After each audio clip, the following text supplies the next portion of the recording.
Blessed love, my Lord and Empress, royal family. Give thanks for life and the mighty life giver, Jah, Rastafari. This is the African Liberation Network, and I'm the host, Honorable Prophet Daniel. And, tonight we have a few special guests. We have delegates from the Caribbean Rastafari Organization, also known as the CRO. We have with us the chairman, Honorable Ras Bongo Wise, Yes, co-chair. I give thanks. Blessed love, Rastafari. Give thanks for the opportunity, to be on this platform. Rastafari, one perfect love. My Lord. Yes, I. And we have also the co-chair, Ras Iroy. Blessed my Lord, and the Honorable Sister Queen Ashiba as well. Greetings, family. Rastafari. Yes, Rastafari. We'd like to thank each and every one of the guests, for being with us here at this time. Thank you to all the viewers on YouTube, tuned in. So, tonight we're just going to get to know a good bit about what is the CRO. We had a previous interview, but it got cut off due to a technical, problem. So we're hoping tonight we'll have a clear, reasoning and no technical difficulties. So yes, I'll just jump right into it. We want to get to know a bit about the CRO, its history and its current functions, and also invite the rest of the world, the community, the Rastafari community, to be involved and to, contribute and give strength to the work of the CRO.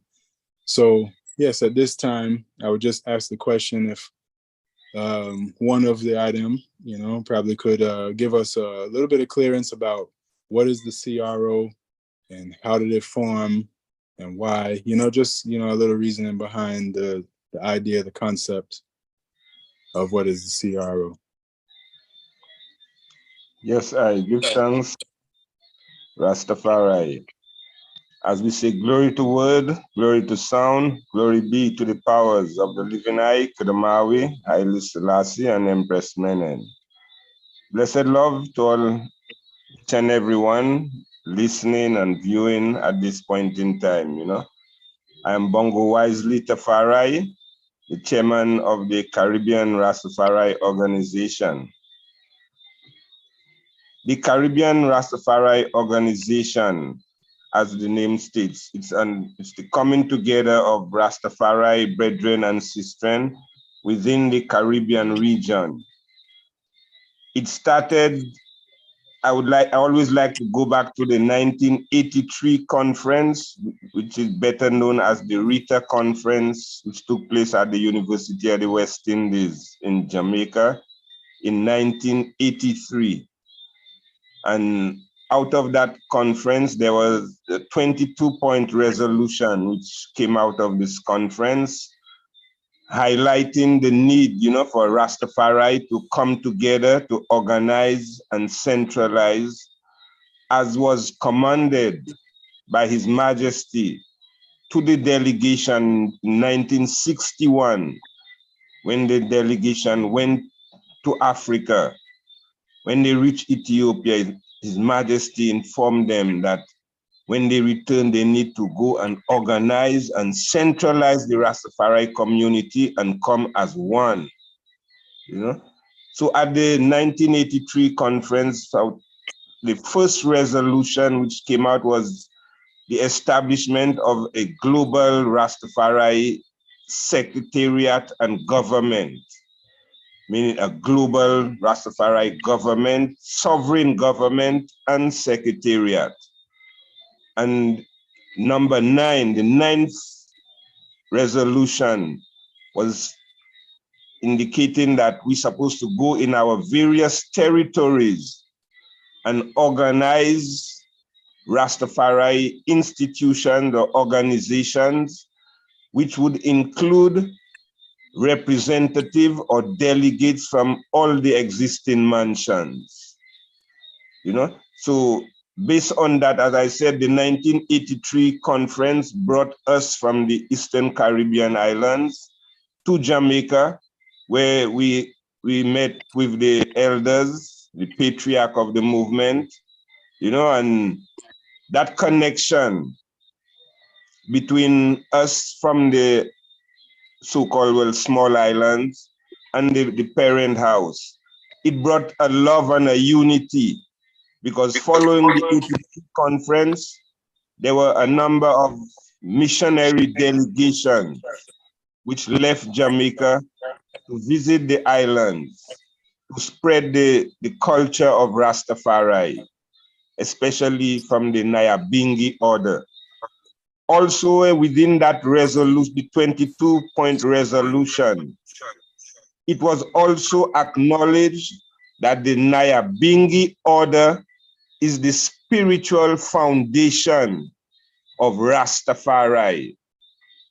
Meaning, whenever Rastafari is coming together, we're supposed to be coming together within the realms, within the citation of the Nyabingi order, Rastafari.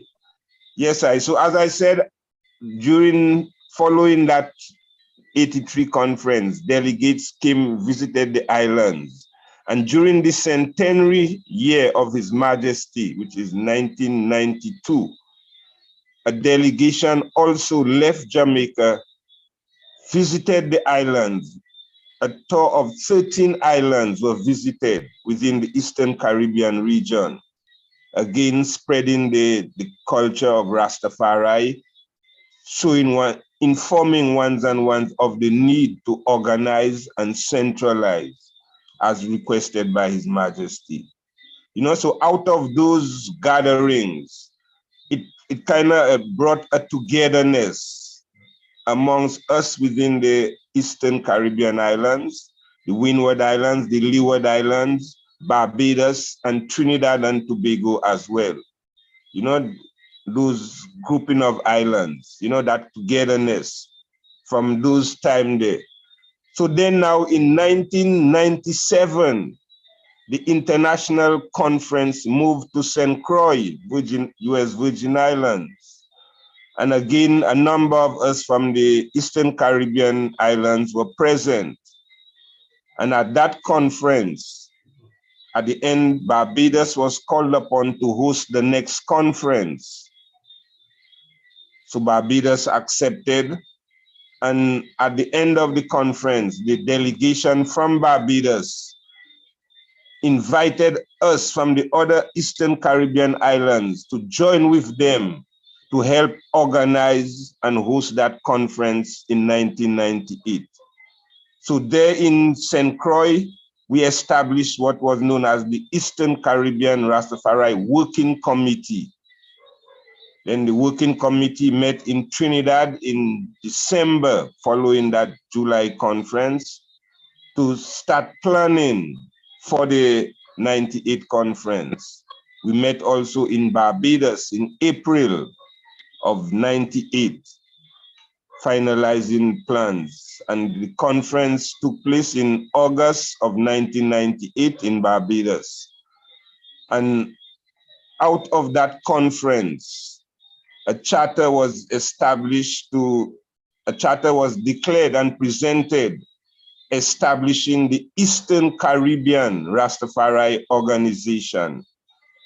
So we moved from the Eastern Caribbean Rastafari Working Committee to a full-fledged organization with bylaws and et cetera, to govern the community. So we formed the Eastern Caribbean Rastafari Organization. And from there, we realized, that the work of bringing the other islands together has just begun. So we embarked on what we call Rastafari Summits, where we visited the different islands, again, spreading the news. Now, when I say we, at this time, I'm referring to the brethren and sistren from the Leeward Islands, the Windward Islands, Barbados, and Trinidad. Representatives from those islands, we met. Sometimes we traveled by boat, sometimes we traveled by air, bringing the love, spreading the love of Rastafari and showing the need for ones and ones to organize and centralize. You know, and it's from there, as I said, in 1998, the Eastern Caribbean Rastafari organization was established.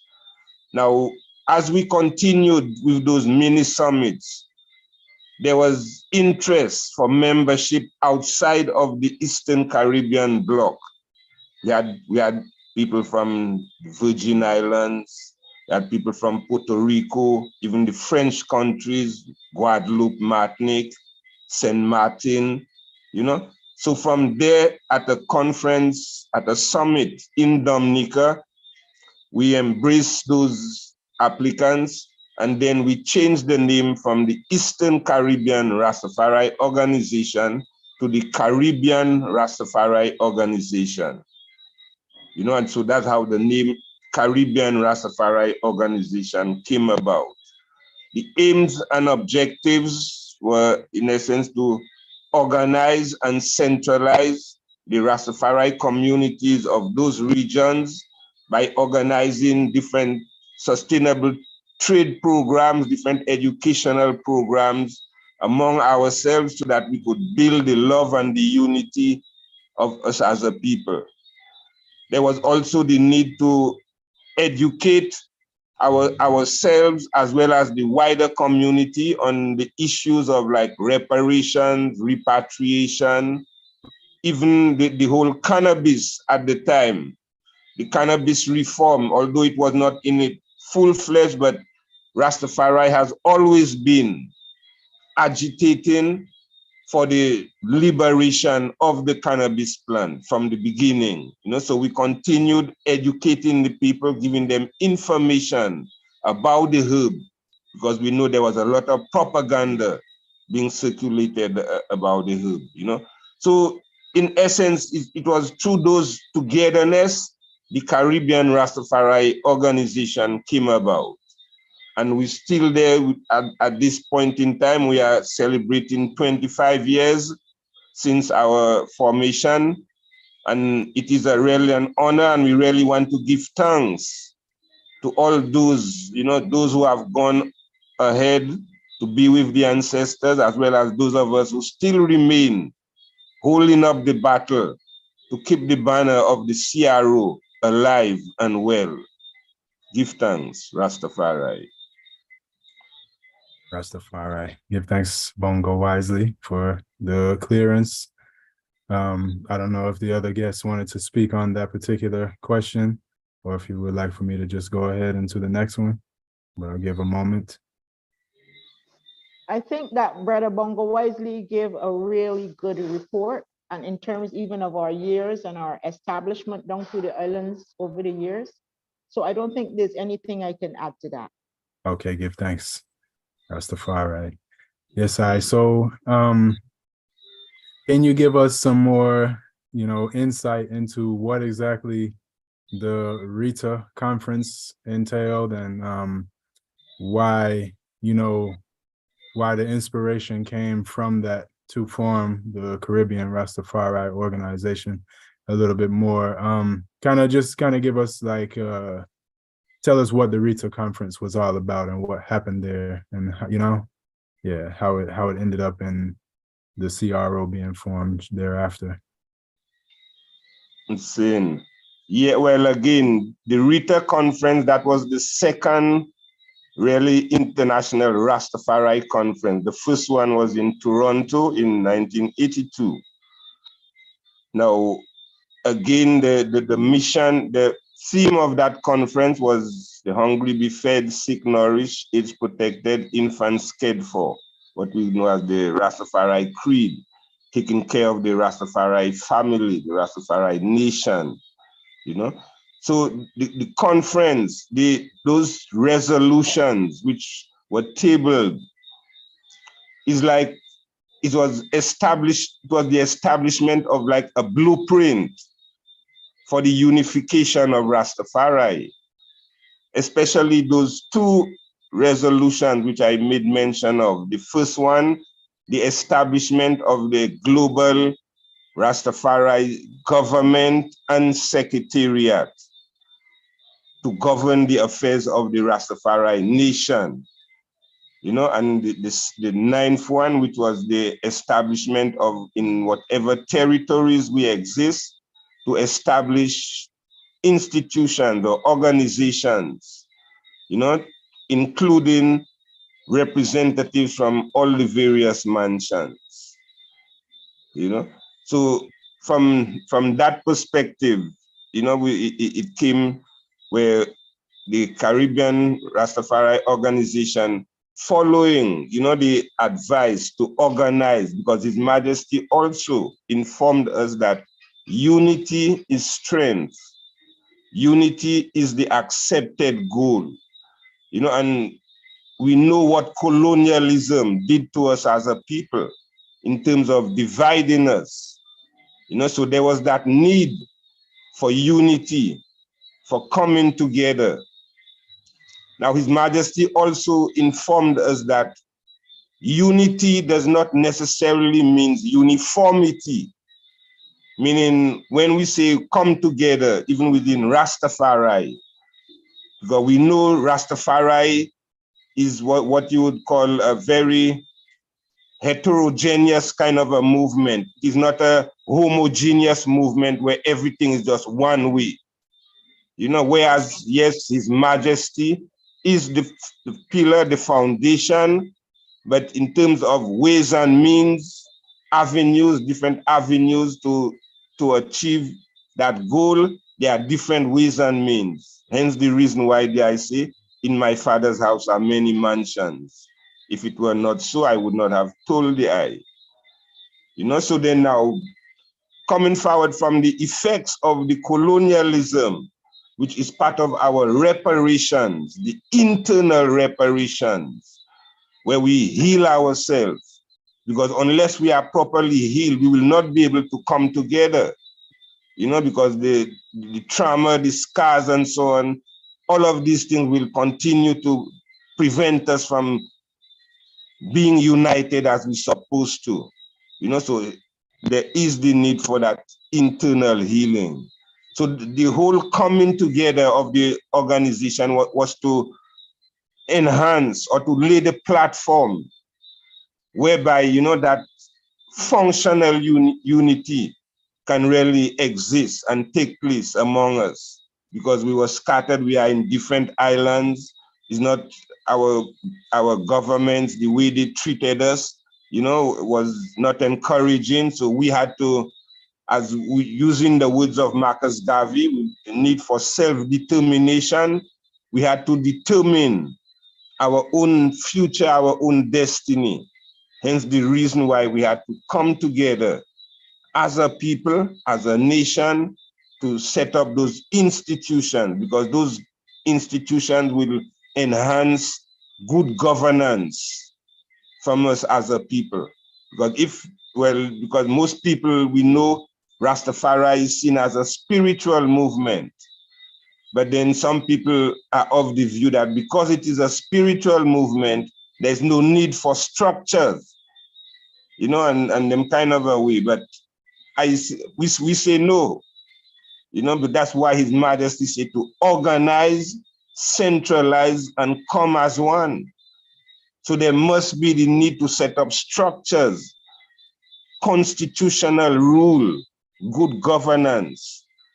So these are the things, which the CRO is embarking on, and hoping that the wider community will see the need for us to come together and work together as one, because that's the only way we'll be able to succeed on our mission. Give thanks, my Lord. Yeah, that makes, perfect sense. Unity is strength for sure. And, I understand, through my experience as a Rastafari that, the structure is really what is lacking in a lot of cases and what causes us to not accomplish our goals, So I give thanks, for the fact that the IDM, saw the need and were able to come up with a solution. And that solution is, 25 years strong and hopefully getting stronger and stronger as the time goes on, give thanks for the organization, and centralization of the Rastafari movement. Thanks for all of the work that the IDM are doing towards that still. And,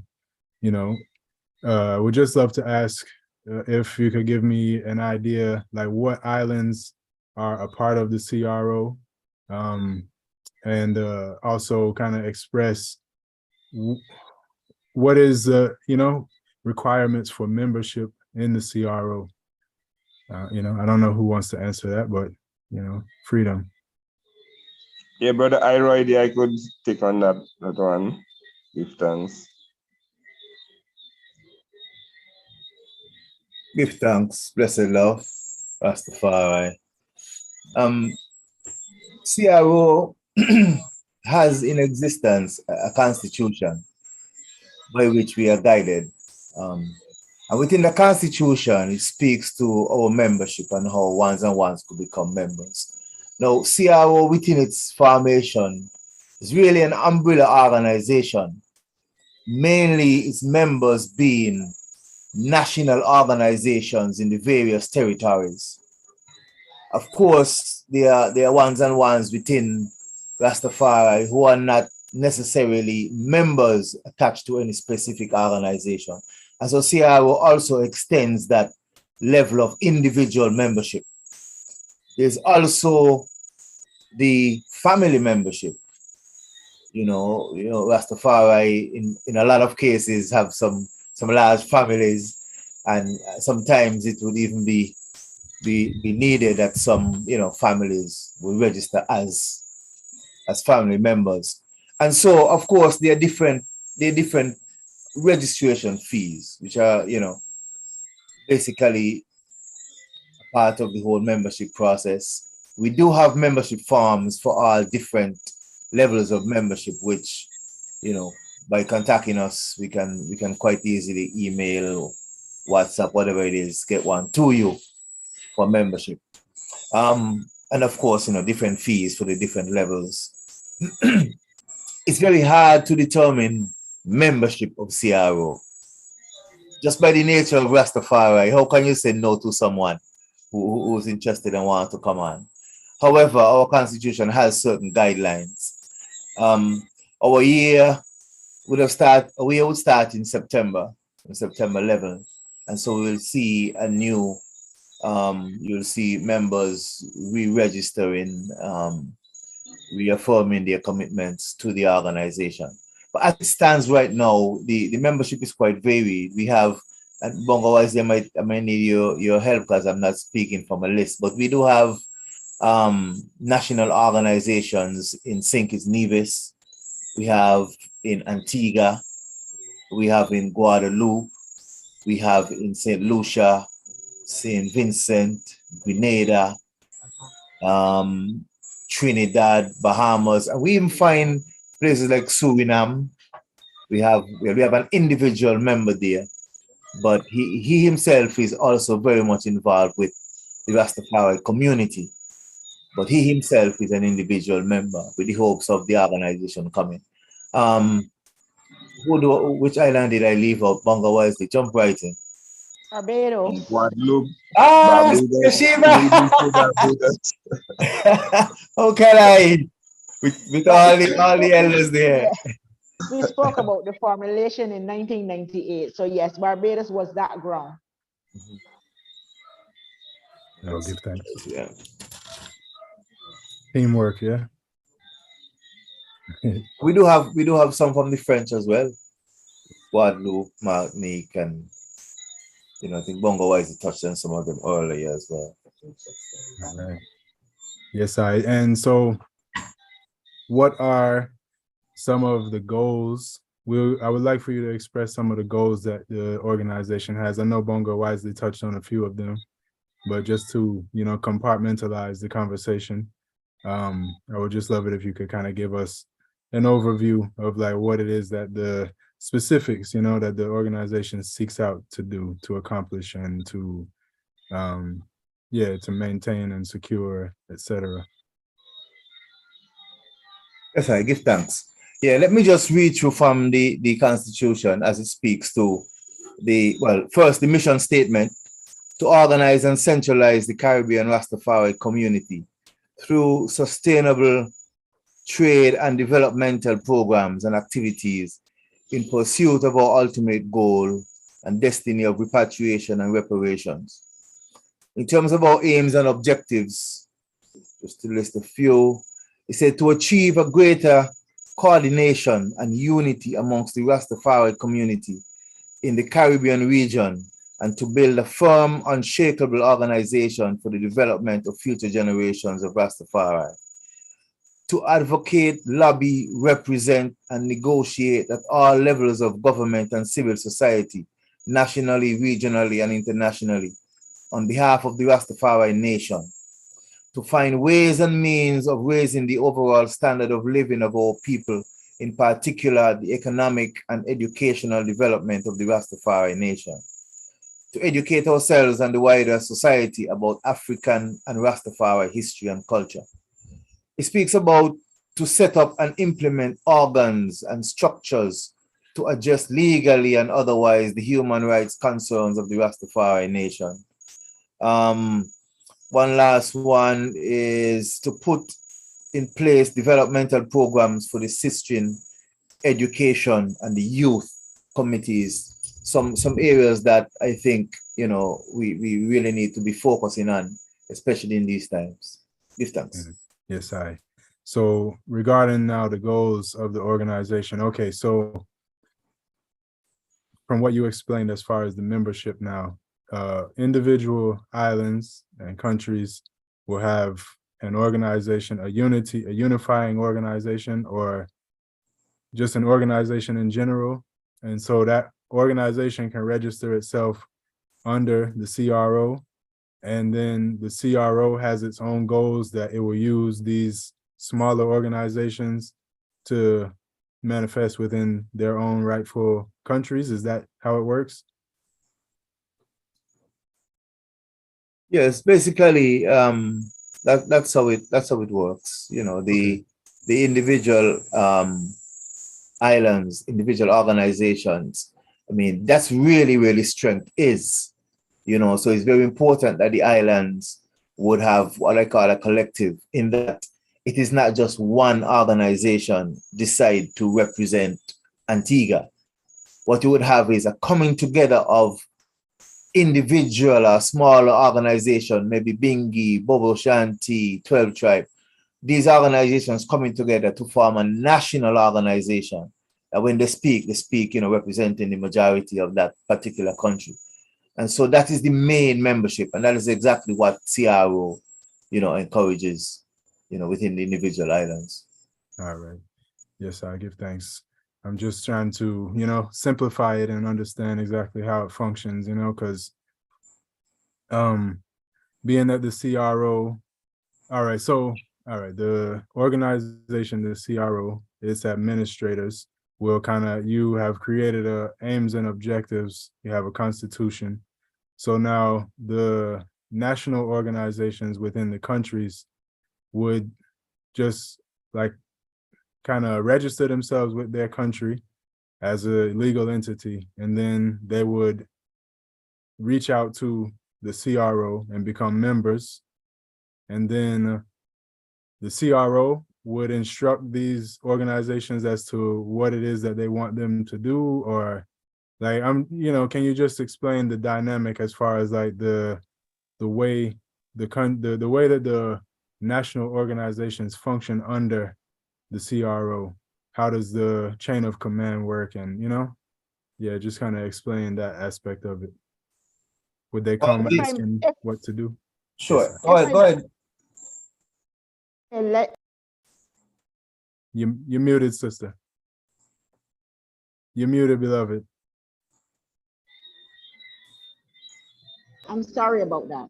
It's okay. If I may, yes, sir. Rastafari love and greetings. I think one of the important things that we should mention is the coming together and the formulation also of committees that would help manage what we're doing. Committees like the Reparations and Repatriation Committee, committees like Finance and Economic, committees like Health, committees like agriculture, and also committees directly dealing with the youth and the elderly. What I'm trying to say is that that is how the work is generated towards accomplishing our aims and objectives. So speaking from what we did all of those years, we formed these little committees whereby when you come onto the organization as an individual, you know your strength, you know which area that you are comfortable working with and making your contribution. So hence, when you go to the bigger meetings, this is what you're also taking to the table. A lot of the bigger meetings, as Bongo wisely had mentioned, would have come out from us visiting the islands and starting to make those family ties. Bongo wisely keep repeating it, but I will do that also. Because within organization, making those family ties and those respectable bonds is very important. We have to be able to sit down and have meetings that are orderly, that you have at the end of the meeting what to go forward with, the works that you need to be done. So hence, coming out of our various local committees, this is what we carry to the other islands when we meet and we greet with our brethren and sisters. So the works out of those committees is what really is the aims and objectives of the CRO. Thank you, sister. Yes, if I could add to the question. Mm-hmm. Yes, as per in terms of like the chain of command as they requested, the CRO came about as a result of those national organizations coming together. It didn't start with CRO going and establish national organs in the various islands. CRO is because of the national organs in some of the islands, not all of them. Those who were there at the time, is then we decide to come together to establish the Caribbean Rastafari organization. So the national organizations maintain their independence. They're supposed to have their own program, their own national programs. And now through the various committees, plus also the chairperson of the national organization has a seat on the board of directors of the CRO. So in terms of their activities, their programs, that's how it would reach the CRO. Then CRO would be more on the international level, agitating for things internationally, where they themselves, the national organizations, can benefit from. CRO does not, dictate how the national organization should function. No, there is that relationship between the two where we work together for the common good. Yes, I give thanks. Rastafari. So give thanks, I was just the way you explained it gives a lot more understanding, a lot more clearance, as to how the organization functions. Now, what have been some of the major challenges that you face in, your efforts to organize and to fulfill, say, the goals of your constitution? Well, as His Majesty said, in the absence of education, sometimes delusion and even things that does come in. In terms of the challenges, one of them, I would say, apart from, the fact that all of the work is being done voluntarily, none of us receives a salary to do the work that has been going on. It's out of our own free will, the love for the movement. We're doing it voluntarily.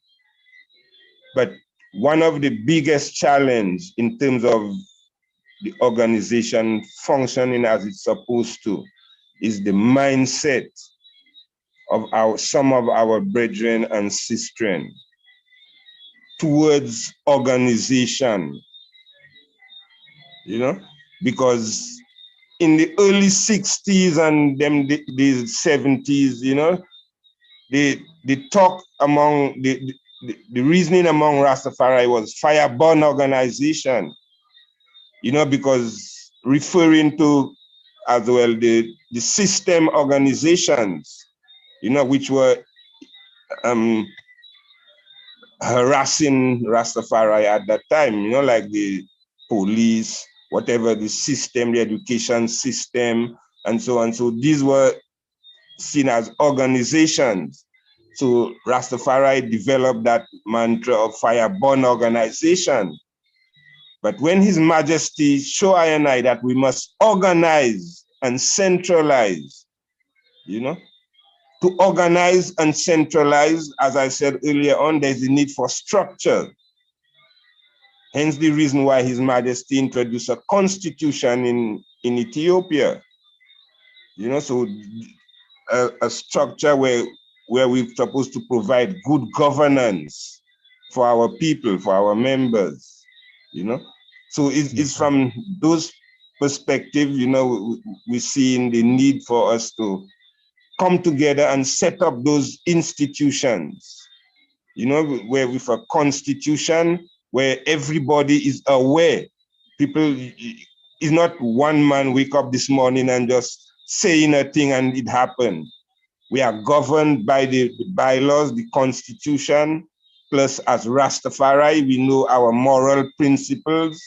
These always take precedence, you know, so we coming together to establish what we would say a moral, as of taking it to a moral standard, you know, because we were as of down in the pit through colonialism.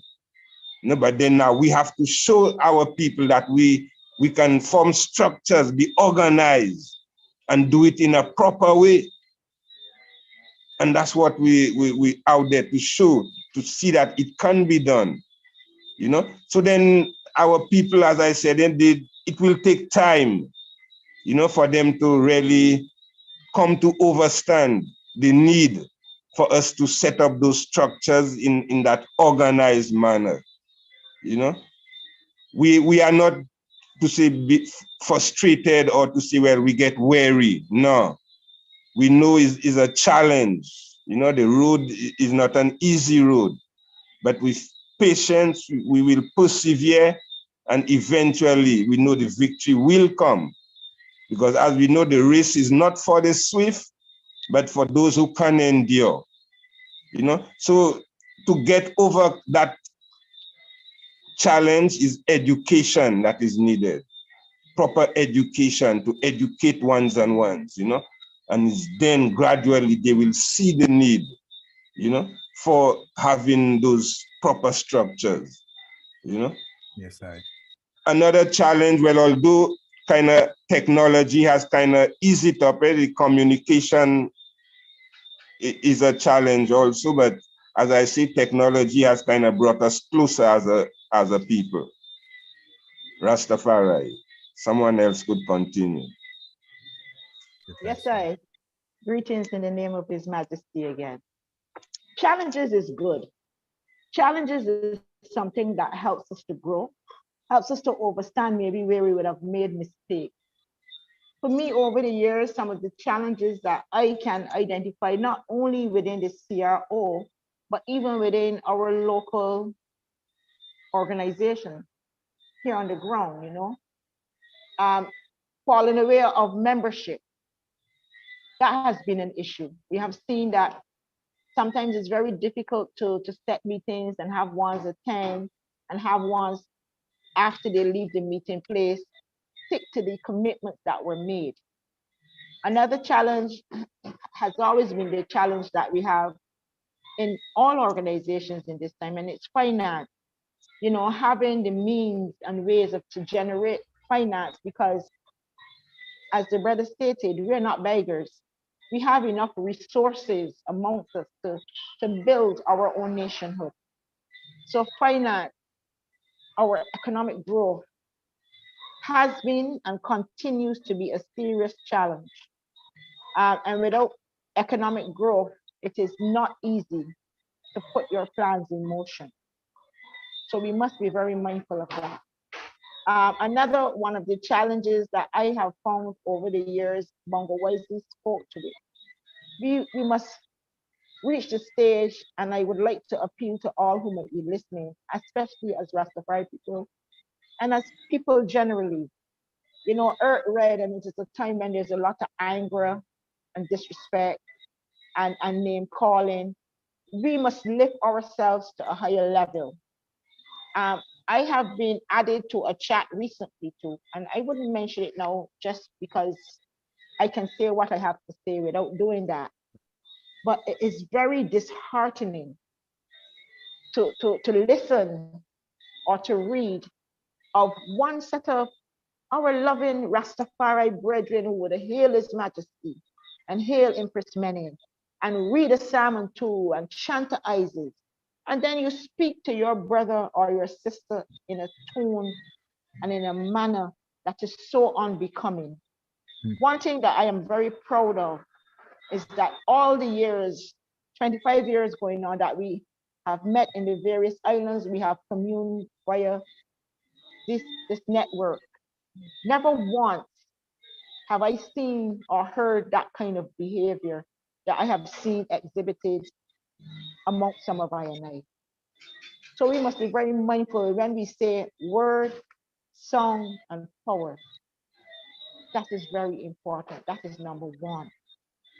And so we must know how to speak and how to commune. Because if we don't learn the art and the science of doing that, we will never be able to be unified. And for me, unity is a doing thing. We can no longer sit back and say unity, unity. It entails works that should lead to the fulfillment of our creed. So some of the challenges sometimes could be very hurtful too when you know that you wake and you give thanks and praises to the Most High. You see yourself as an individual who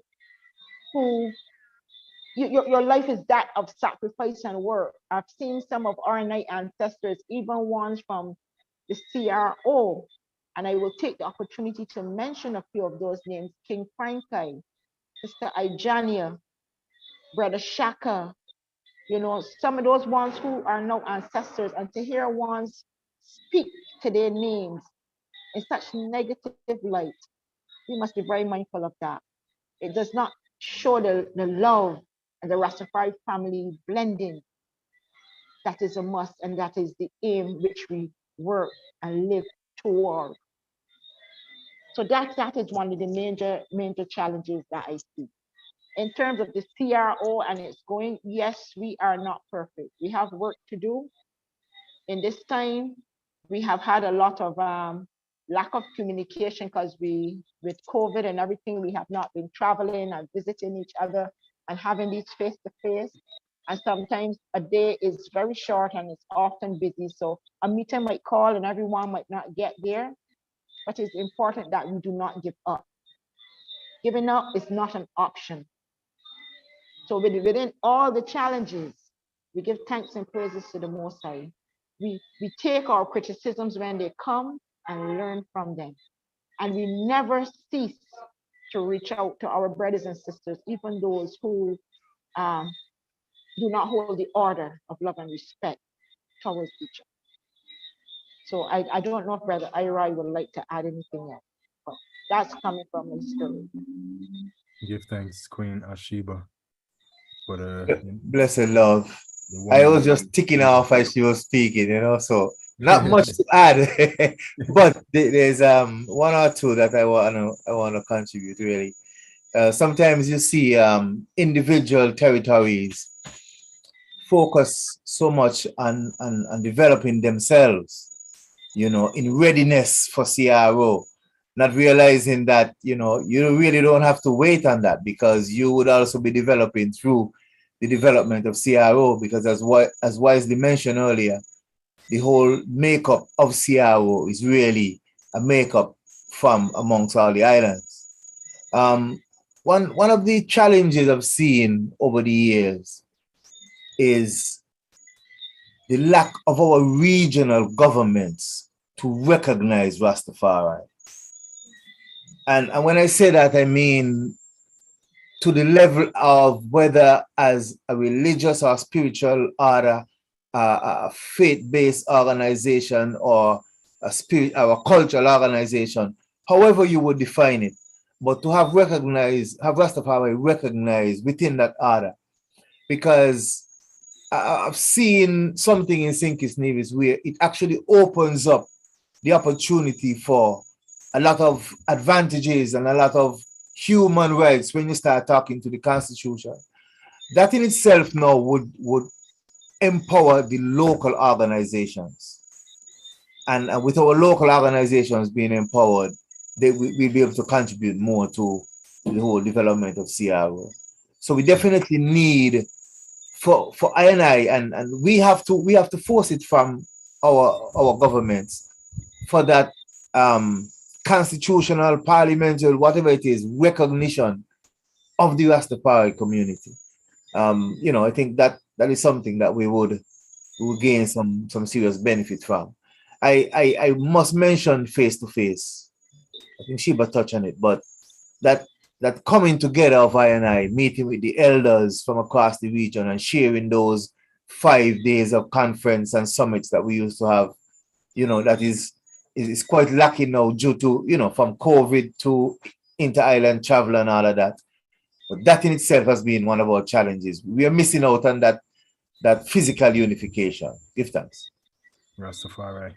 Well, give thanks for all three, contributions. That was a great explanation, as a team, I think you all covered all the bases. I would ask now, with those challenges in mind, would you say that the fact that, like as the brother just mentioned, the fact that the governments don't really recognize Rastafari as a spiritual or entity or religion or whatever the case, or culture, do you think that that's because of the lack of organization and the lack of structure of the Rastafari people? In some ways, yes, I would say that. And I would also like to say that I find over the years, a lot has changed. What I have found in Barbados in particular is that we have a younger set of leaders who would have gone school with the Rastafari ones, who would have overstand a much overstanding of who we are culturally and spiritually. But I think what is left to be done is for us to be so organized that we command our respect.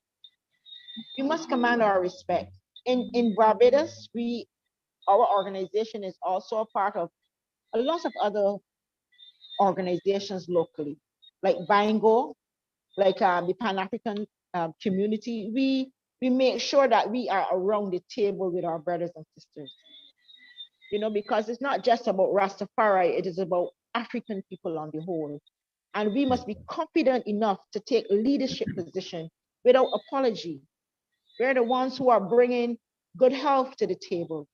We're the ones who are shining the light on African awareness, bringing together now, African Liberation Day and reaching out to Africa. Rastafari is responsible for doing that. So we are responsible for starting up a lot of small businesses. We are responsible for keeping the red, gold, and green alive. So we have nothing to be ashamed of, but we need to be organized. We need to be able to sit around the table and have dialogue. We need to be constantly saying who we are culturally and spiritually and what we hope to achieve in terms of our nation building. So it must involve some dialogue with our leaders. And we cannot get away from that. We must be in constant dialogue and reasoning so that we can represent who we are in any initial stage. So I just wanted to share that. Yes, thanks. Yes, I agree, I think most of the churches of the world are recognized because they have an organized voice, a unified voice. Yeah, and so they can, demand certain things. And when you're just like not even really a group, but when you are just a bunch of individuals, everybody saying this different stuff and living differently, and yeah, it makes it kind of really hard to say what is the parameters that fits within this. So I get it. I understand that Rastafari is a spiritual movement, and so it's not a organized religion in a way where everybody's gonna, believe the same thing and do the same things. But I think, what the item do as far as, uniting the different mansions and things like that is like, at least you can find a common ground, right? And then when we have a common ground established, we can say, this is what Rastafari is. So when we go to, say, the governments and things, we have like some way of declaring what is Rastafari, what fits within, so that, it can be encompassing, and, we could have some structure to ourselves. So I give thanks, for that. What would you say has been the biggest impediment to unifying, like, say, in the various islands, the different, or, well, I guess I should say, is there any big challenges in as far as unifying the people in the islands from the different mansions and things like that? And also, if you have any suggestions or word sound regarding that particular issue, because I know it's not an easy thing to do. Yes, if I could, take on that one there. Yeah, well, again, because it is my perspective or my observation that, in terms of the unification of Rastafari, to really, as we say, make it functional, the mansions have a big role to play. And to me, the mansions are not really playing that role as they're supposed to. There may be reasons why, it is not happening, but, because even like from the 22-point resolution, the number 9, we ask for within the various territories that we establish organizations comprising of representative of the various mansions as delegates, meaning that the mansions supposed to delegate their representative in that national organization, apart from other members who probably from that mansion who would be part of the organization, but officially each mansion supposed to delegate, if they really respect and appreciate the works of the umbrella organization, they're supposed to delegate their representative. Because a lot of times what happens is that, yes, a brethren from the Bingi house would attend the meeting, but when he returned to the Bingi house, someone will say, well, the Bingi house didn't send you. As though he didn't get that official authority to go and speak on behalf of the Bingi house. Although he know he's a Bingi man, so he is there, so he spoke with the interest of the Naya Bingi house. But then, sometimes you get that kind of a thing happening. So to avoid that, the mansion supposed to know, well, whenever the national organization is having its meeting, we know that we have, whether it's 3 or 4 or 5 delegates who are representing the interests of the Nyabingi. The same way it's supposed to go for the Bobo Shanti. The Bobo Shanti is supposed to delegate the representatives on those umbrella organizations. That is where you will get the full participation of the various mansions, because you have individuals from the various mansions are part of the organization, but they are not officially, delegated as the representative for the mansions. And that is the one of the levels which we need to take it to. So that is where I'm saying the mansions have to take that responsibility to make sure that, you know, their interest is being represented under the umbrella. Yes, sir. Give thanks, King. Does the CRO reach out directly to say like the mansions in different islands and communicate with them to try to get them to, you know, join the meetings that I mentioned? Is there like an outreach and communication between the item?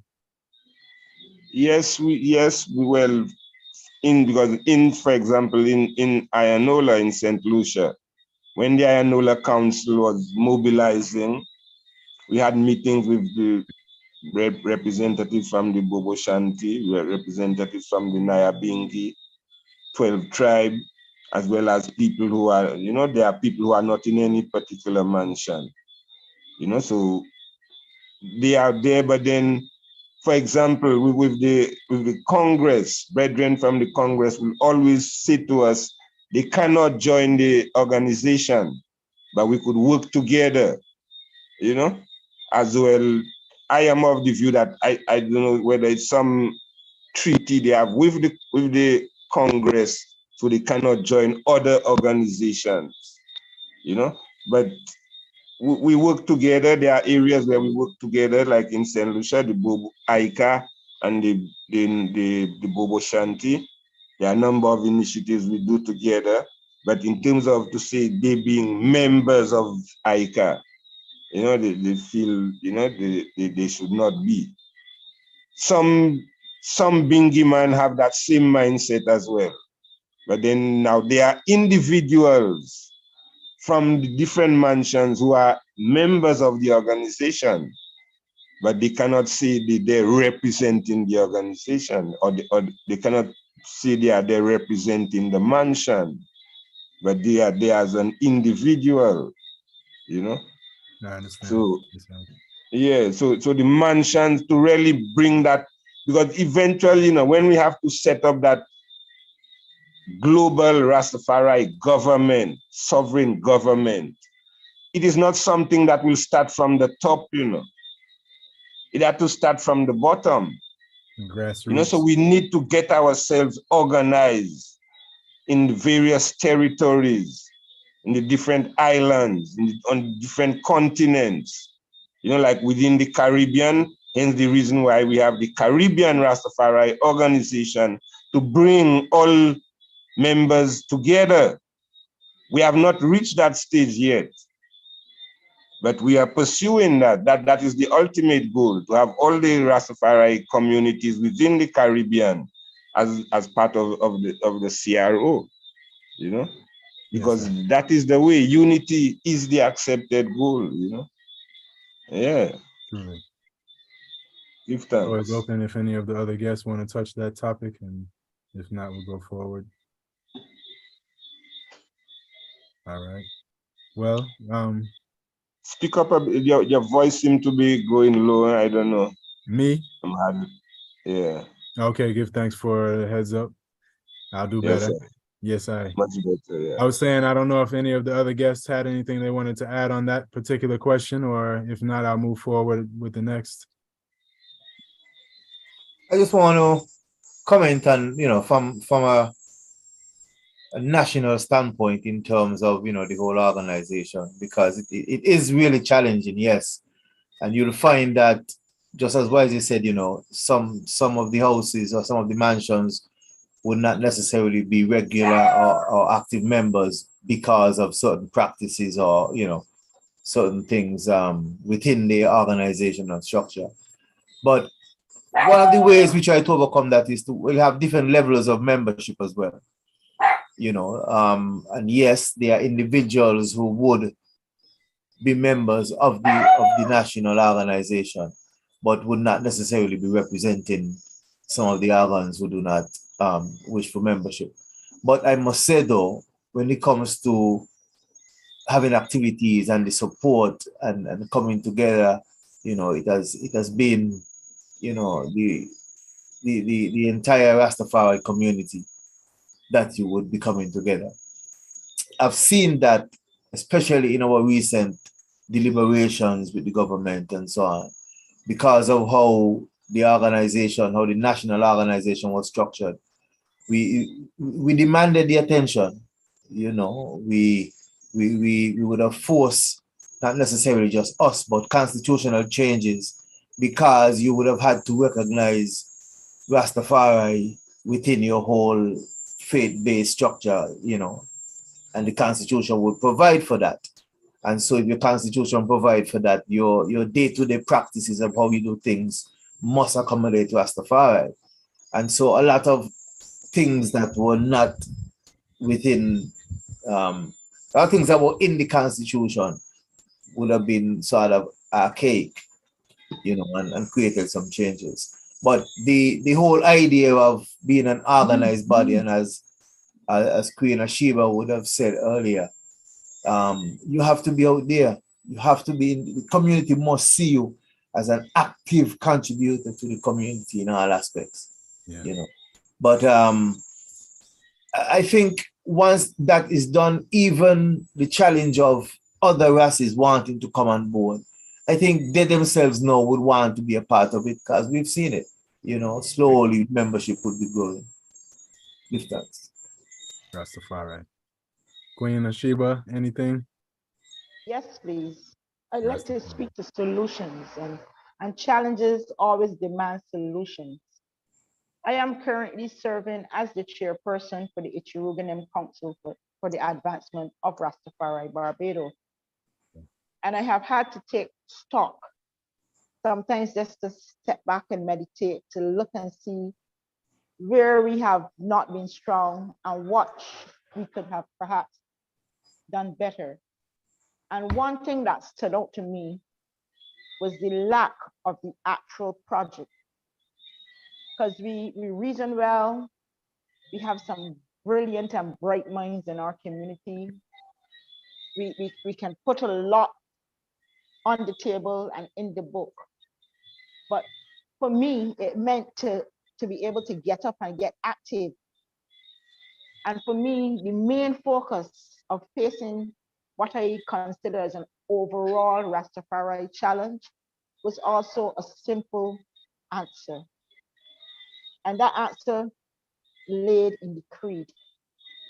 So what projects then, I asked myself as a community leader, can I push then and bring to the front that will enhance and highlight and fulfill our creed? And it took me to the base and to the foundation of everything, and that is agriculture. So with that in mind, and trying to strategize and think within sometimes criticism of being a woman, sometimes criticism of not having enough meetings and coming and sharing.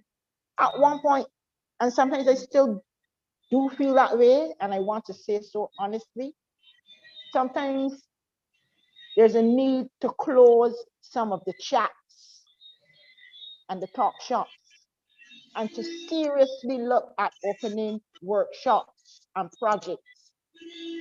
This is what will bring the fulfillment of our creed. This is what will create a nice and lovable working relationship. And agriculture is the base, especially in this time, especially as we look at war, especially as all of us would have now had the experience of coming out of COVID. And if we did not, if we are not farmers and if we are not planting food, then we understand the very dangerous and peculiar position that we find ourselves in. So if we are community leaders, we must be able to look at feeding ourselves. So for me, in a leadership position, it meant going after and getting some land. We were able to secure 20, as a matter of fact, we were able to secure a plantation from our government. But we were also told that our government, and I'm sure most of the governments in the region, have the understanding about Rastafari that, well, we have our different mansions and we have our different organizations and we have our different groupings, and we do not want to give to one and not the other. So we were told that the land would be allocated based on ones coming as organizations only. So having chaired that meeting with our now Prime Minister when she was in opposition, when our Prime Minister then rose to that seat of office, we decided, well, these were promises that were made to us. Let's go now and say, well, we are ready now to start and make sure we receive some of this land. I myself had to take on the responsibility of going to the Bengi house and sitting and explaining what the meeting was about, because as Wesley stated, someone don't want to have no talk, politician, as they were saying, we don't need to sit down and do all of that, but we do. These people make a lot of decisions that affect our everyday lives, and if we continue to just see, and some of these small islands, some of the political persons are even family members. So do we just decide, well, because I am not a politician, I'm not too interested in that, I do not have no time to sit down and reason in a respectful way to these people? Of course we can. So I had the responsibility of going to the Bengi house. I had the responsibility of going to the 12 tribes. I had the responsibility of having an open meeting in Temple Yard where all Rastafari would gather at weekends and stuff to speak to this and to advise ones, let us move organized. Sometimes it's so hard to get even a plot to put a house on. And if you're going to be given a set of land, let us move. Let us create our economic stability from this land. And at first it seemed like a lot of excitement and a lot of ones were saying, but no, 2.3 years down the road, you can't see very many persons who are interested in the land or interested in organization. Something comes up and you say, oh, ICAR had a meeting in relation to cannabis, or ICAR had a meeting in relation to the head covering of the cistern. And ones will say, well, why is Sheba up there again? Why a picture of this and that? Because we are constantly in reasoning, and we are known now because our organization have survived.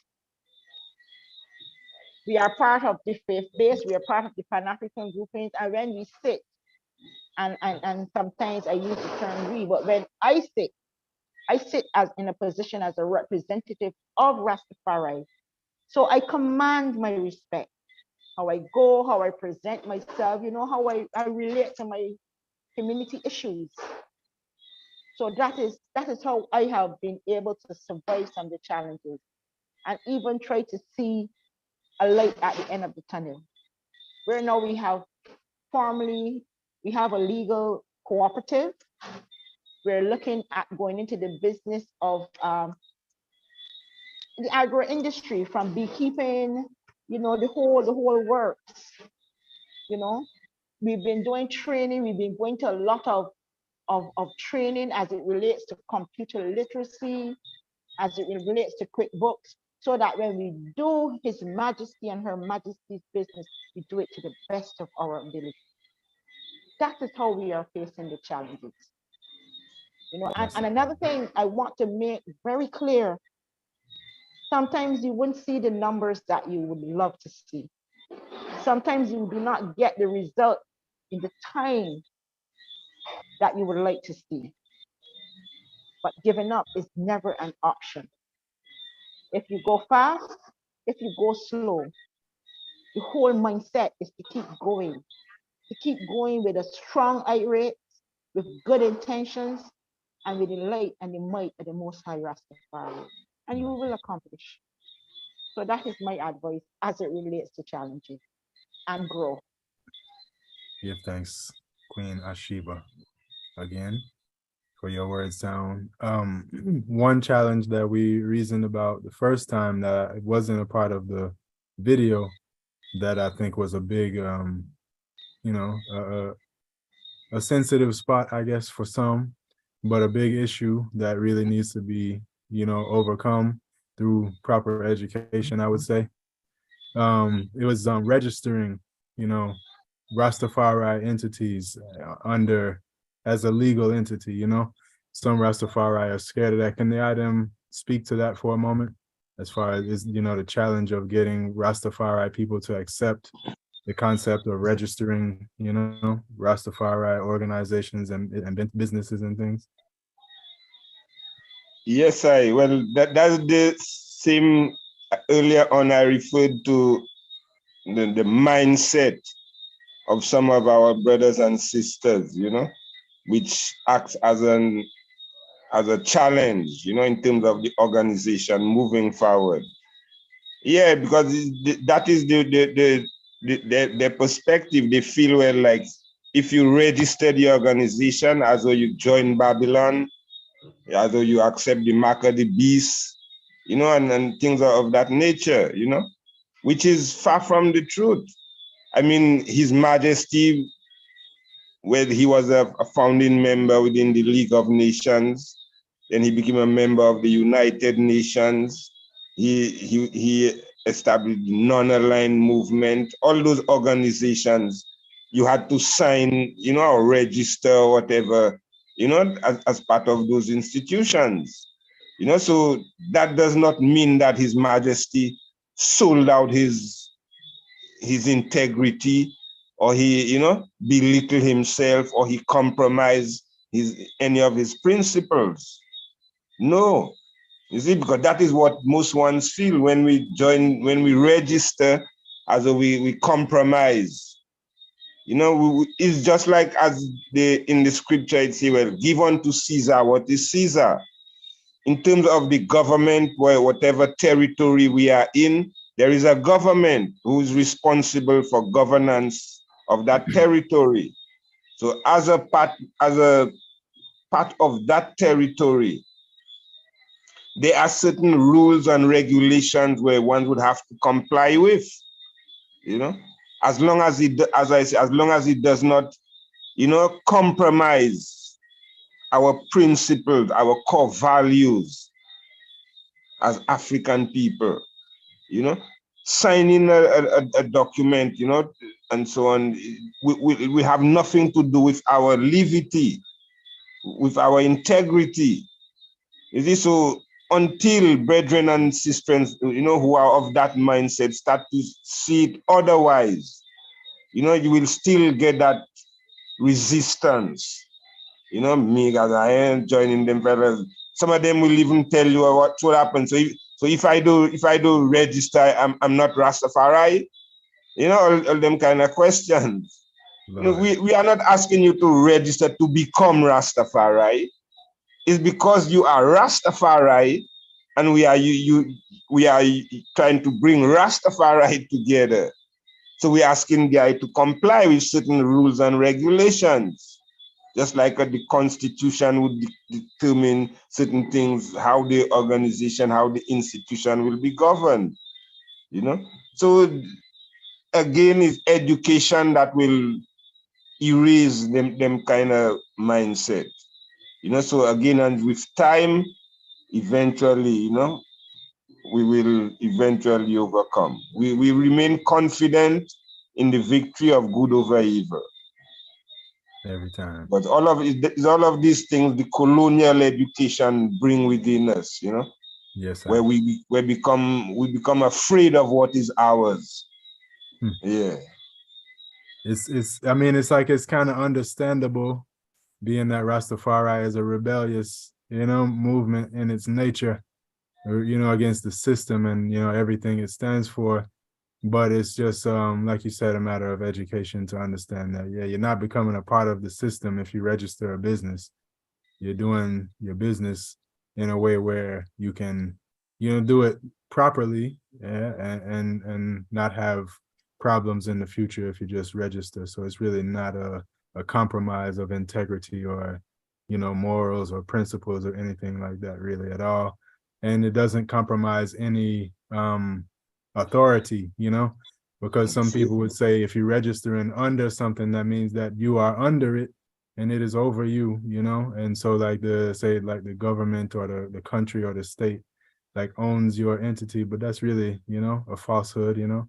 So all of them things we just have to talk about more and just kind of make people more clear that You know, it's just a necessity. But then I pray all of those individuals who are building up those resistance, they have their ID card, they have their birth certificate, some of them have their driver's license, some of them have, you know, all kind of registration cards as an individual. True. Yes, sir. Does that mean that they are compromising the stance? Yeah, so these are the questions they need to ask themselves. Yeah, give thanks, King. Now, moving forward, I would like for us to hear a little bit of the success of the organization, despite the challenges. What have you been able to accomplish in the 25 years that you've existed? Well, as in terms of accomplishment, you know, as I say presently, in terms of national organization membership within the CRO, currently there are 9 countries with national representation. You know, that in itself is a success in terms of being able to organize and centralize, you know, the various Rastafari communities. And there are still other islands which are not yet on board, you know, because even presently, I mean, I should be aware of what is happening in Jamaica, you know, because from the beginning, well, Jamaica, there was the Millennium Council, where all of us was of the view that, you know, the Millennium Council would be that umbrella organization. But then again, in Jamaica, some people seem to be of a different view. And I think now there is another initiative to establish what they call the RMO. Again, you have people for it and people against it, you know, so the discussion continues, you know, but then we within the CRO, we see it as a good move, you know, because with the RMO, with the RMO, because I listened to the part of the program they had, I think, a couple of days ago. You had representation from the various mansions. Now that in itself is a step in the right direction. You know, so then now they need to come together, set up probably their own bylaws, their own constitution to direct them as to how to govern, you know. And as long as I say, as long as all the mansions full take positively, it can work, you know. So in terms of, again, so that the unifying of the community, that in itself is a progress. In terms of repatriation, reparation, that we know that has always been one of the pillars on which Rastafari stands. Presently, the CRO is an associate member within the CARICOM Reparations Commission, which is the reparations commission established by the CARICOM government. Now, also, we know that in 2001, there was that anti-reparations conference, anti-colonial conference, you know, in South Africa, which declared that slavery, transatlantic slave trade, colonialism, all of these were crimes against humanity. And as a result, there is need for reparations. Now, Rastafari has always been calling for repatriation. Our ancestors, during the time of emancipation, been calling for repatriation. They were expecting to return home. Some of them give up their life with the intention that their generation will eventually return to Africa. You know, so hence the reason why we cannot give up on repatriation. So within the CRO, we've come up with an initiative which we consider to be our flagship project. It's called the RSAP project, RSAP Reparations for Settlement in Africa project. The aim of that initiative is to utilize the proceeds from reparations to establish settlements in the African countries that are willing to receive us as returning citizens.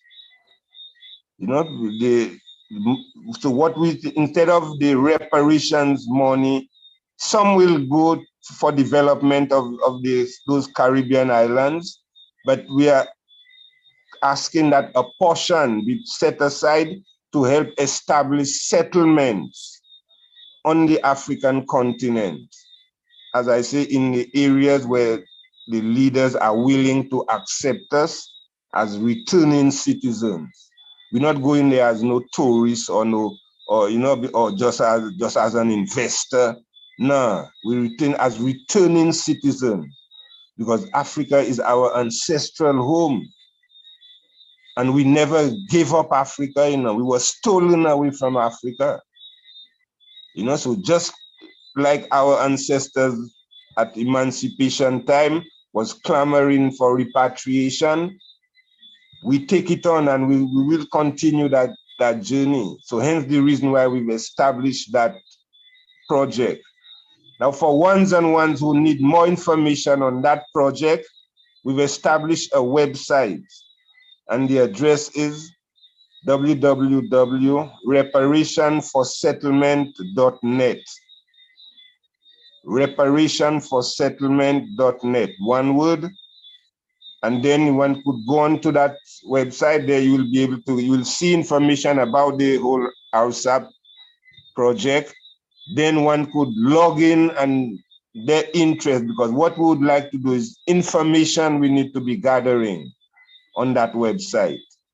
Information in terms of who is interested in repatriation, what areas what country, what specific area you would like to go to, what skills one would be providing, you know, what resources one have, because some of us are successful businessmen in the West, and some of us may be able to transfer our business from the West to the motherland. You know, so all of that kind of information is very important. Some of us are well trained, well skilled in our profession. When we return to Africa, we would like to continue in that same profession, you know, to help develop the country. So that is the purpose of the website, to gather that kind of information. You know, so we are hoping that also not only the proceeds from reparations would be used to establish those settlements, but also some of us, our investments in the West. Some of us have invested our time, our business. We are successful. So that kind of investment can be transferred to the motherland as well, you know. So that in itself is an initiative where, as I said, it is still a book which is still wide open. We're open for suggestions where people could come in, give their information, they could make whatever comments, whatever suggestions towards the initiative. You know, because for repatriation, whenever we have discussions with whether it's the CARICOM leaders or the African Union representatives, they're always asking for information.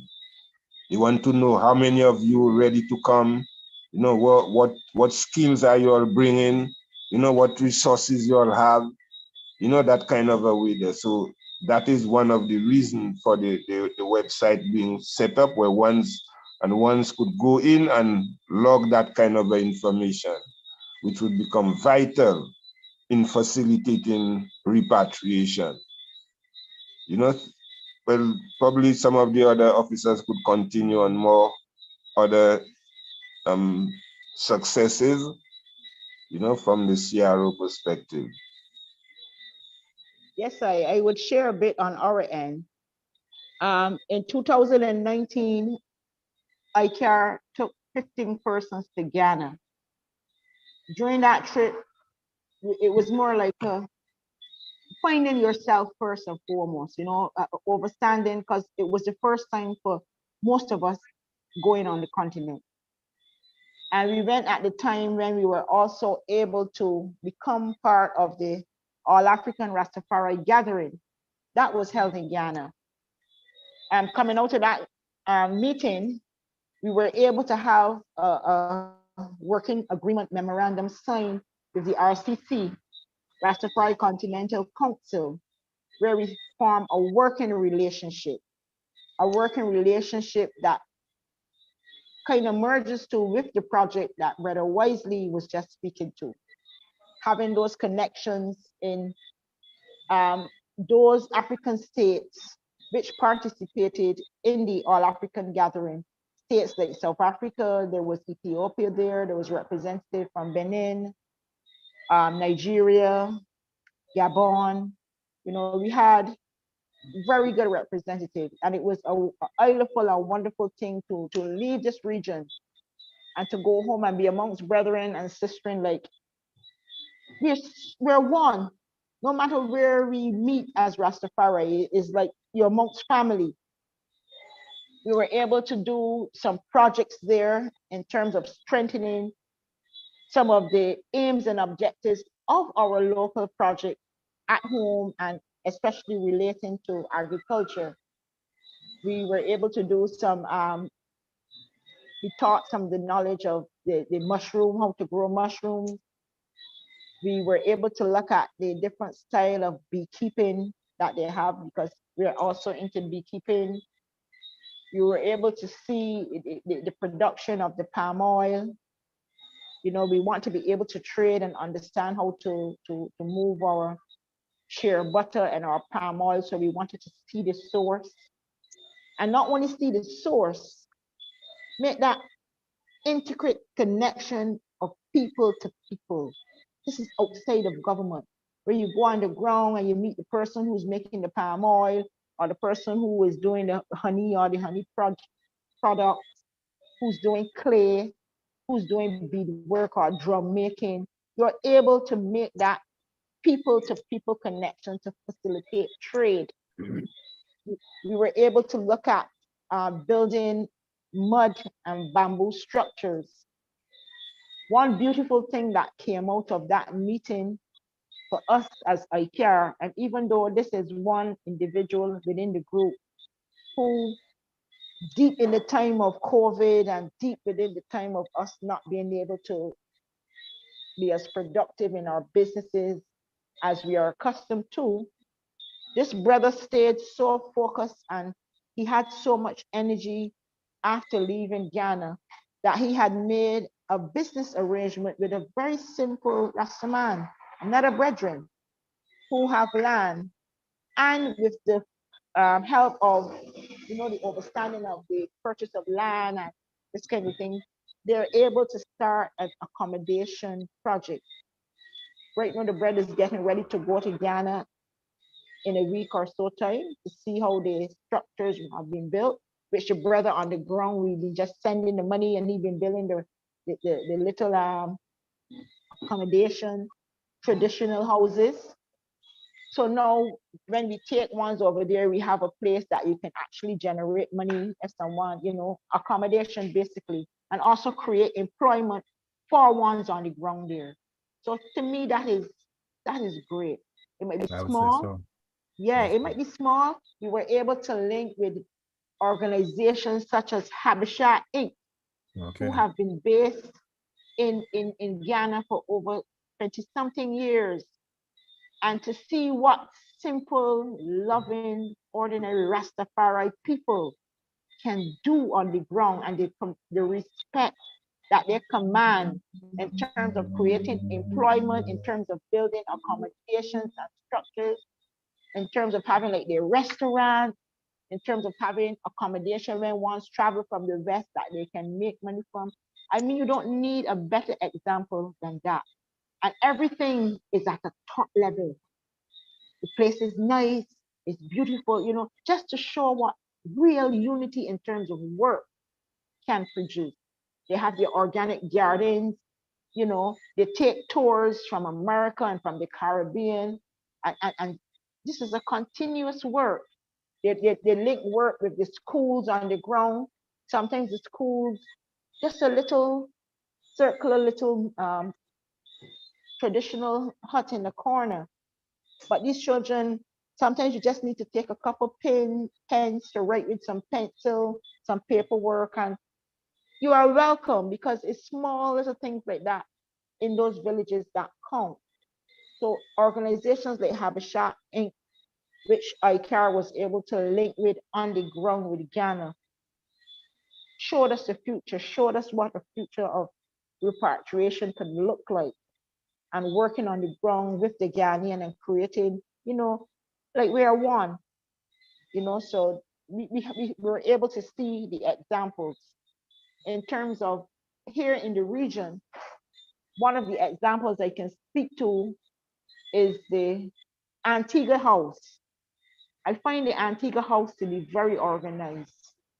I find the two Bengi houses were able to put aside their differences. They're able to come together. They have set business structures in place that are working. And before the bigger business structures were working, or before they had even this close knitness, going there over the years and seeing the sisters hold things like meeting turn and susuhan, as it is known in some of the islands. This is the small things that matter. This is how we help each other economically. The Antigua House also have, I want to commend them and I want to speak highly to their work, because they have an established Rastafari school that is more than 10 years and successful. And the head teachers of the school are very young. I was so impressed with that. And their success result of the students coming out to school is well spoken to. So we have models of what our Rastafari schools can look like. So we just need to identify these models. I don't want to discuss too much about registration. I want to say it in the most amiable way that I can. And to be quite honest, we are all registered in some form or fashion. So what do you mean really when you speak to registration? To me, sometimes it is the key that will open so many doors for us. One thing though that I would call for, that must be laid on the table, is accountability and transparency. That's all it needs. Can't we trust one another? Don't we see the abilities of some amongst us to handle certain works? Are we not aware that these works must be done? Do we not agree that we have fallen short in so many areas where this work must be done?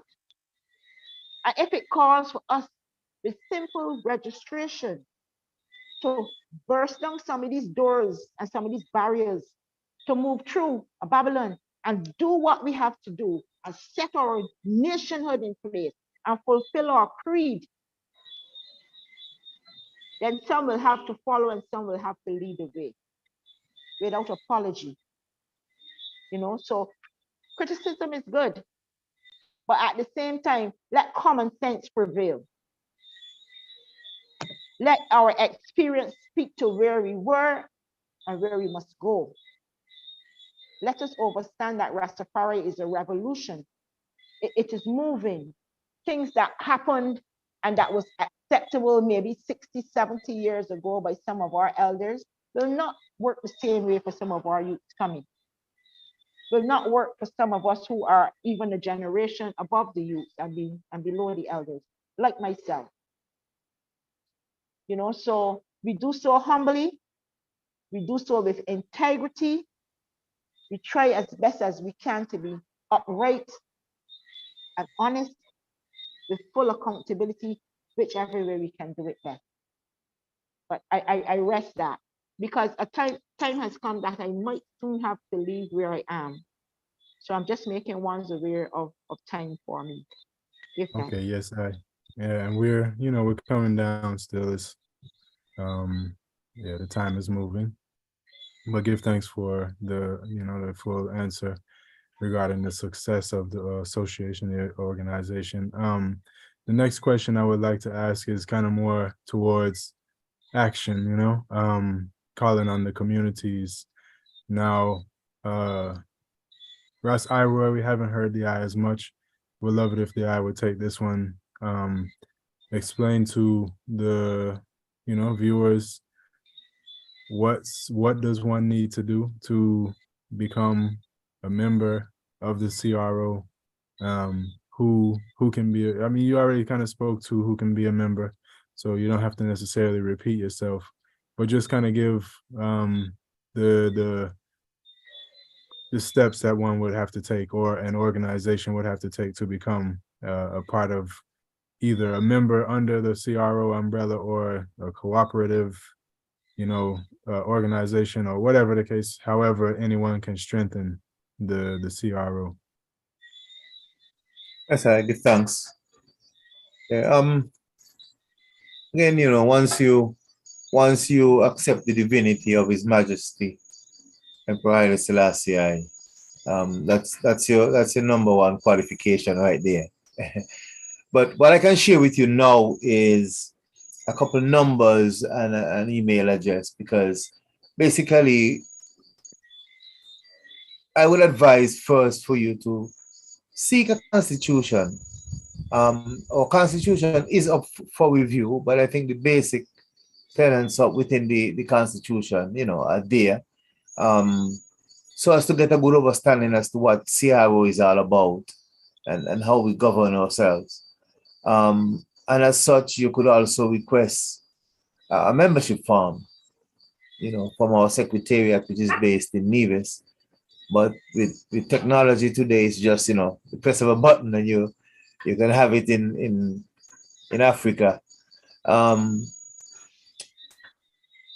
email is Caribbean Rastafari at Yahoo. Caribbean Rastafari at Yahoo. The number for the General Secretary. Yahoo.com. So, yahoo.com. Thank you. Yeah, the General Secretary is Empress Naki, area code 869-667-7489.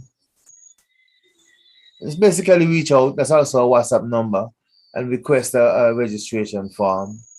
Of course, your application would be reviewed by, CRO. CRO would have, as Bongo wisely mentioned earlier, that structure in place in terms of reps from all different member houses, including elders, past chair, sistering, a setup, a council that would review the application and make the necessary communication to that organ.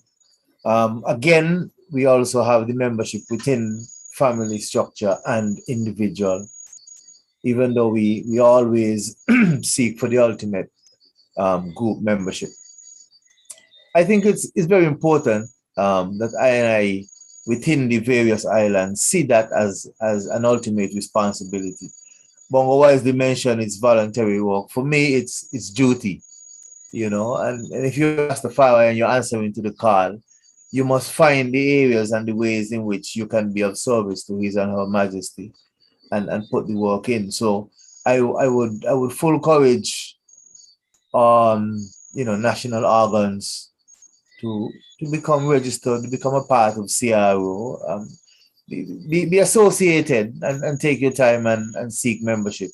But at least let's build the ties, so that we could continue the works. We would have heard of some of the success stories. So, those enough to encourage ones and ones to become members. Rastafari. Yeah. Will you finish? Yes, sir. You said there's a form that they have to fill out. Oh yes, the registration form speaks to the membership, basic information of the organizations. The form, general stuff, name of organization and contacts and so on.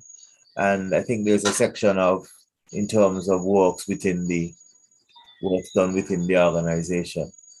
Yeah, just collect the form and have it filled out and sent in. And of course, the applicable fees would be communicated depending on how the application is um is accepted. But I for me, I as I say, even if you have hesitation of being a full-fledged member, become associated because there's so much to be gained just by unification of ones and ones. What is to be gained, brother? Mhm. Hey, unity is the answer, man. Break down walls, that representation that we need on a global level, as we all know, we recognize when we are fully organized and when we come representing numbers, politicians and all these people who are in the decision making space right now. That's how they see, they see that force. That's right. All right. Rastafari. Well, I mean, I don't know if the item, want to add anything as far as like a call to action to the community, any words you want to share to reach out, to ones and ones to encourage them to join or to, strengthen what you have going on. But I'll give you a moment, anyone or all of you can speak to that, and we'll just close up after that. We'll seal up. Yeah, man. Well, I could, start off by, as we say, the word goes out, to all Rastafari, individuals, organizations, families, because as we say, the aim is to organize and centralize the Rastafari communities. There are areas where in certain countries they don't have a national organization, but there are different groupings. There may be different mansions, in existence. It is our intention to at least make contacts with ones and ones who show that interest. And we are willing as the CRO to come in and have discussions with them, have discussions with the wider community, to at least start the process of getting ones and ones united, so that we could work with that common ground. So all of that is still part of our vision. So as we say, the word is going out to all ones and ones out there in the region, especially where there is no organization in place. We're asking them to reach out to us and put your plea, then we can find ways and means of assisting to at least to get that kind of a representation. Because as we said earlier on, a lot of the instances when we appear properly structured, the government have more respect for us. They would quicker respond to our requests than if we just, a group of us just there, moving loosely, them kind of a way there. So Marcus Garvey also spoke about that. If you want, show me a group of people that are organized, then I will show you, then you will see a set of people who have respect. And it's because of the fact that they are properly organized, then they are able to earn that level of respect. So it is important, brethren and sisters out there, wherever we are, that as His Majesty say, unity is the accepted goal. And we said earlier, unity does not mean uniformity, meaning we all do have to be doing the same thing. There is unity within diversity. So there's nothing to fear. As we say, Rastafari door is open wide. We bid you, come in. There's nothing to fear. It will all be for your own good and benefit of all of I and I. Rastafari. Rastafari. Give thanks, Bongo Wisely. Freedom to the other guests. If you will have any last, closing words, call to action, anything else you want to say to the, listening audience, viewing audience, on behalf of the CRO. Yes, Queen of Sheba here. Mhm. I just want to give thanks to the African Liberation Network for allowing us the time to reason and share about our aims and objectives as the CRO, especially into 25 years of our existence. To my Rastafari family, I just want to say let's love. That's first and foremost. Let's be respectful to each other. Let us understand that we must be tolerant. Let us seek and identify the things that can move us forward, and let us seek to whether we are groups of 2 or 3, understand that we must have basis for growth and economic development along with our spiritual development. Yes? Yes, I. Ask the Most High to guide and protect I and bring love amongst I as we take our rightful place in the Black community and in the African community. Give thanks. Rastafari. Yes, I give thanks for the opportunity to be on the African Liberation Network. It's always a pleasure when I and I can sit and reason and share knowledge and information. Just my words of encouragement as well to the various ones and ones within the region. Organize, centralize, let's be a part of CRO. Let's remember that CRO is basically the administrative arm, coordinating the works of and all the concerns of Rastafari, and not necessarily trying to dominate or control individual, functioning of different organizations. We would have seen the works of, heard the works of Rastafari within CRO, heard of some of the plans, aims, and objectives, and have a good idea as to where we are going. So we pledge the full support of ones and ones. Give us a call, link us up. You can even fill out your application online, and let's get the process going.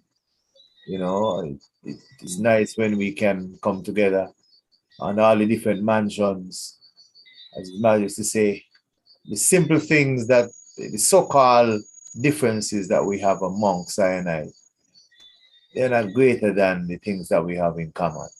Rastafari, one perfect love. Rastafari. I give thanks. I. Give thanks to each and every one. Give thanks to the CRO. And it's, my pleasure to have the item on the African Liberation Network. I mean, the purpose of a network is to tie things and individuals together that are towards a similar purpose, have something in common, so I would say it's, just as much a benefit for me to have you here as maybe it is for you to be here.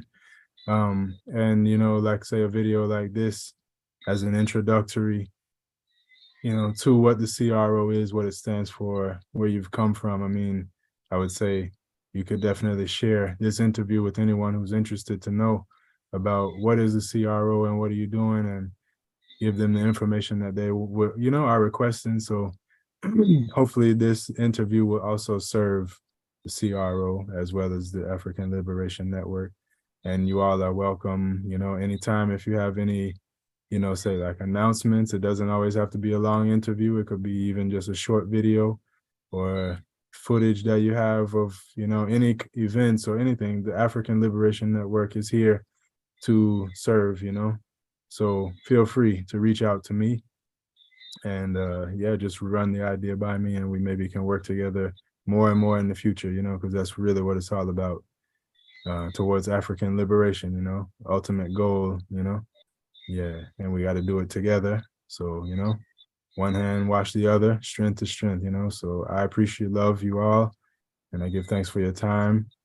Thank you to all the viewers, now and, in the future when ones are watching it.